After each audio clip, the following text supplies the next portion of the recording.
നമ്മുടെ ജീവിതത്തിൽ നമ്മൾ ധാരാളം റബീഉൽ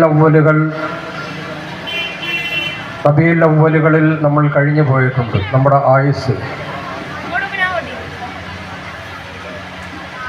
പക്ഷേ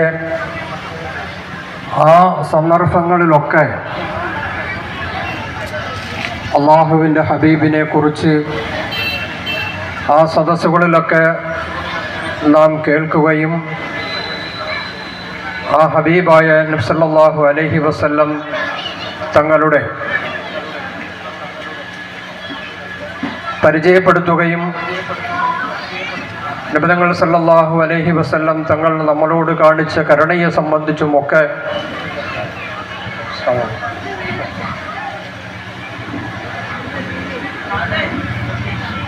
ഇതെല്ലാം നാം എല്ലാ വർഷവും കേൾക്കുകയും അതിനോടനുബന്ധിച്ച് നാം അള്ളാഹുവിൻ്റെ പ്രവാചകൻ്റെ മദ്ഹിൻ്റെ സദസ്സുകളിൽ നാം പങ്കെടുക്കുകയും നാം ആ പ്രവാചകനെ പാടി പുകഴ്ത്തുകയും ഒക്കെ ചെയ്യൽ നമ്മളുടെ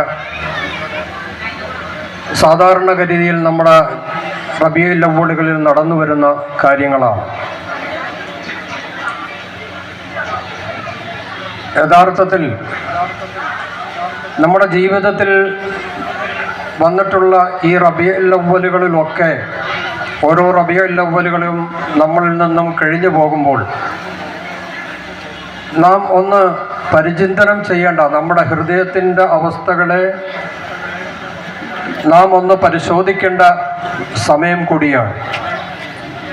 അല്ലാഹുവിൻ്റെ ഹബീബിനെ കുറിച്ച് നാം കേൾക്കുന്നു,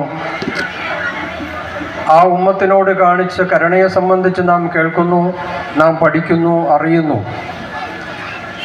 റബീഉൽ അവ്വലിനോടനുബന്ധിച്ച് നമ്മുടെ പള്ളി മെഹ്റാബുകളിൽ നിന്നും നമ്മുടെ ഉസ്താദുമാർ ആ പ്രവാചകനെ കുറിച്ച് നമ്മളെ പരിചയപ്പെടുത്തുന്നു.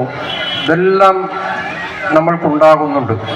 പക്ഷേ ഖേദകരമെന്ന് പറയട്ടെ, ഏതാനും ദിവസങ്ങൾ കഴിയുന്നതോടുകൂടി ആ പ്രവാചക ചർച്ചകൾ അവസാനിക്കുകയും ആ പ്രവാചകനോടുള്ള സ്നേഹം ആ കുറഞ്ഞ ദിവസങ്ങളിൽ പ്രകടമാക്കിക്കൊണ്ട് നാം അവസാനിക്കുന്ന ഒരു ദുരവസ്ഥ നമ്മുടെ സമുദായത്തിൽ ഇന്ന് നിലനിൽക്കുന്നുണ്ട്.